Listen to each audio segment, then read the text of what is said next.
मैं कल्पना आप सभी का वेलकम करती हूँ। माघ मास महात्म का 9वां अध्याय प्रारंभ।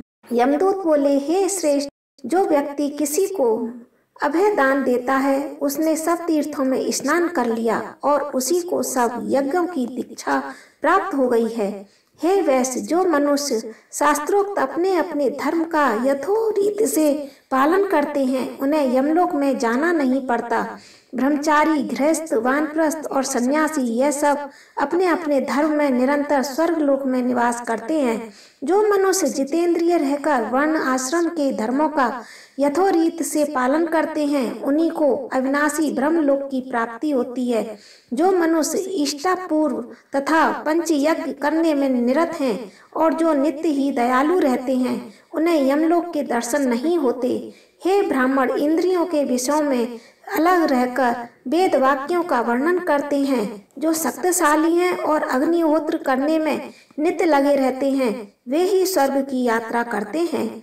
जिन सूरवीरों ने शत्रुओं के द्वारा वेष्टि होकर भी कभी दीन वचन नहीं कहे और उनकी मृत्यु संग्राम में हुई है, वे लोग सूर्य लोक से होकर परलोक में जाते हैं। जो मनुष्य अनाथ, असहाय, स्त्री और ब्राह्मणों के लिए अथवा शरणागत का पालन करने में अपने प्राणों का परित्याग करते हैं, हे वैश्य, वे सदैव स्वर्ग लोक में आनंद का उपयोग करते हैं। हे वैश्य, जो व्यक्ति पंगु, लूले, लंगड़े, अंधे, बालक, वृद्ध, रोगी, अनाथ और दरिद्र इनका पालन पोषण करते हैं उनका स्वर्ग लोक से पतन कदापि नहीं होता है। गौ को कीचड़ में फंसी हुई और ब्राह्मण को रोगग्रस्त देखकर जो मनुष्य उनका उद्धार करते हैं उन्हें अश्वमेध यज्ञ करने वालों की तरह लोक की प्राप्ति होती है। जो मनुष्य गौ ग्रास देते हैं, सदैव गौ की सेवा श्रुता करते हैं और जो लोग गौ की पीठ के ऊपर कभी नहीं चढ़ते वे स्वर्ग लोक में जाते हैं। जहाँ गायें जलपान करती हैं उस स्थान में जो मनुष्य गड्ढा बना देता है वह यमलोक को बिना ही देखे स्वर्ग लोक को चला जाता है। बावड़ी, कुआं, तालाब आदि के निर्माण करने से अनंत फल की प्राप्ति होती है, क्योंकि उसमें जलचर और स्थलचर और सदैव बजलपान किया करते हैं। अपनी इच्छा के अनुसार जैसे जैसे मनुष्य उसमें जलपान करते हैं उसी क्रम से वैश्य कुपादि निर्माताओं के धर्म की वृद्धि और स्वर्ग की प्राप्ति होती है। जल में प्राण रहते हैं, इसलिए केवल जल को ही प्राणियों का जीवन कहना चाहिए। अतः हे वैश्य, जो व्यक्ति जल की प्यायु लगवाते हैं प्रताप स्वर्ग लोक में सदैव वृद्धि होती है। पीपल का और नीम का, वट वृक्ष का, इमली का वृक्ष, जामुन, बेल, आंवले के 3 और आम के 5 वृक्ष वाले मनुष्यों को कभी नरक का दर्शन नहीं होता है। 10 कुपात्रों की अपेक्षा 5 वृक्ष श्रेष्ठ हैं, कारण कि वह पत्र, पुष्प, फल और फूलों के द्वारा अपने पितरों की तृप्ति स्पंदन करते हैं।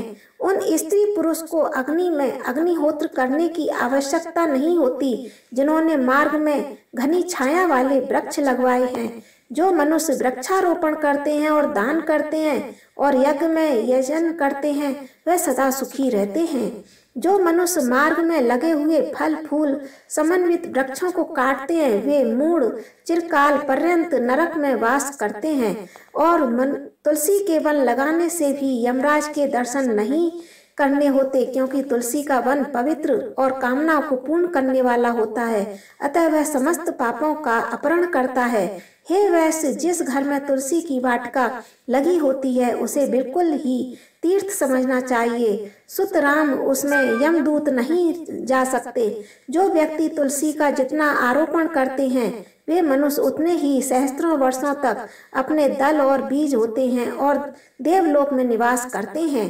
तुलसी की सुगंध का आग्रहण और पितरों को चित्त की शांति मिलती है और वे गरुड़ के ऊपर आरूढ़ होकर चक्रपाणी श्री विष्णु भगवान के भवन में निवास करते हैं। हे वैश्यराज, नर्मदा नदी का दर्शन, गंगा जी में स्नान, तुलसी वन का स्पर्श, ये तीनों अर्थात इन तीनों का पुण्य समान ही कहा गया है। तुलसी के लगने, पालने, जल देने और दर्शन स्पर्श करने से तुलसी मनुष्य के मन, वचन, काया से संचय किए पाप का विनाश करती है।